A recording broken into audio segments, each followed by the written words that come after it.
Assalamualaikum warahmatullahi wabarakatuh. Selamat datang di channel Ari Galeri. Kali ini kita akan membahas tentang mitos mengambil bunga melati seorang pengantin.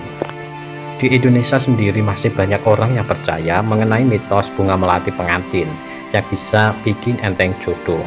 Banyak yang percaya tentang hal ini. Dari lingkungan keluarga, bahkan ada yang membela-belain untuk mengambil bunga melati pengantin di momen acara pernikahan berlangsung. Mitos mencuri bunga melati pengantin ini banyak dilakukan oleh masyarakat, terutama di Jawa Tengah dan Jawa Timur.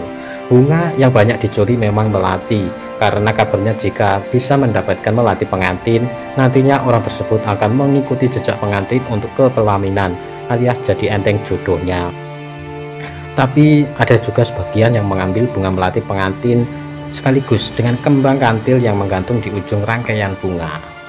Bunga melati selain harum wanginya juga melambangkan kebaikan. Melati sebagai lambang kesucian, ketulusan, kerendahan hati, dan kesederhanaan. Sedangkan kembang kantil menurut kepercayaan Jawa memiliki arti selalu ingat dimanapun berada dan tetap memiliki hubungan yang erat meski sudah berbeda alam. Filosofi ini yang dianggap berkaitan dengan suatu kesetiaan dan kelanggengan dalam pernikahan. Bunga melati yang diambil ini adalah bunga hiasan dari pengantin. Hiasan bunga melati ini biasanya ada di keris pengantin seorang pengantin pria atau di bagian hiasan kepala seorang pengantin wanita. Untuk mengambilnya pun tidak bisa sembarangan ya, dimana saat mengambil bunga melati tersebut harus tanpa sepengetahuan kedua mempelai. Karena kalau ketahuan, kabarnya khasiatnya akan berkurang. Kalau menurut informasi dari berbagai sumber, ini hanya sebuah mitos, di mana kebenarannya secara logis masih sulit untuk dijelaskan. Jadi kebanyakan perempuan yang masih lajang nekat mengambil bunga melati pengantin karena mengikuti mitos yang sudah ada secara turun-temurun. Tetapi hal ini memang kurang etis ya, apalagi mengambil tanpa sepengetahuan. Intinya sih sebaiknya jika mau mengambil bunga tersebut tentu saja tidak merusak bagian pengantin di momen terbaiknya ya. Mencuri melati pengantin sendiri merupakan mitos yang masih dipercaya dan populer sampai saat ini. Tidak sedikit orang yang melakukan hal itu ketika sahabatnya menikah. Lantas apa artinya? Menurut adat Jawa, para tetua sempat mengungkapkan adanya sebuah mitos dalam pernikahan. Mitos itu berupa mengambil rangkaian bunga melati atau kuncup bunga kantil milik pengantin perempuan. Adapun artinya, siapapun yang mengambilnya akan segera menyusul menikah. Hanya saja pastikan untuk mengambilnya secara diam-diam tanpa sepengetahuan orang lain, terutama oleh pengantin perempuan. Banyak orang yang percaya dengan mitos tersebut hingga saat ini. Mereka mencoba untuk mengambil ujung bunga melati pengantin perempuan secara diam-diam. Mitos mencuri melati ini bahkan jarang dilewati. Meski begitu, tidak sedikit juga yang gagal melakukan hal itu karena ujung bunga melati atau kantil dirangkai dengan sangat kuat.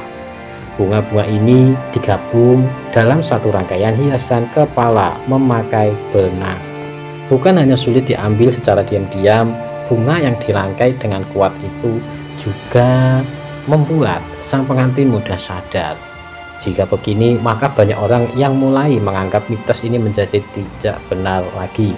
Menanggapi hal tersebut, salah satu budayawan Mufti Raharjo mengatakan bahwa mitos itu tidak sepenuhnya benar. Ia menjelaskan jika proses ini dilakukan dengan izin pengantin, jika tidak perlu diikrarkan. Beliau mengungkapkan memang benar ada hal seperti itu, bisa mengambil bagian dari janur, pisang raja, dan bunga melati.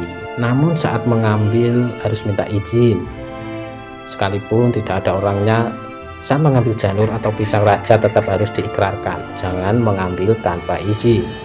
Namun dalam beberapa kasus justru pengantin wanita lah yang biasanya akan memberikan beberapa kuncup bunga melati kepada para sahabat atau tamu undangan yang merasa dikenal.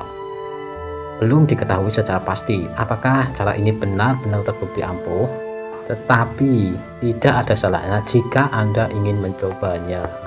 Nah, itulah pembahasan tentang mitos mengambil bunga melati dari pengantin ya. Semoga informasi ini dapat menambah wawasan dan pengetahuan kita. Semoga bermanfaat dan terima kasih.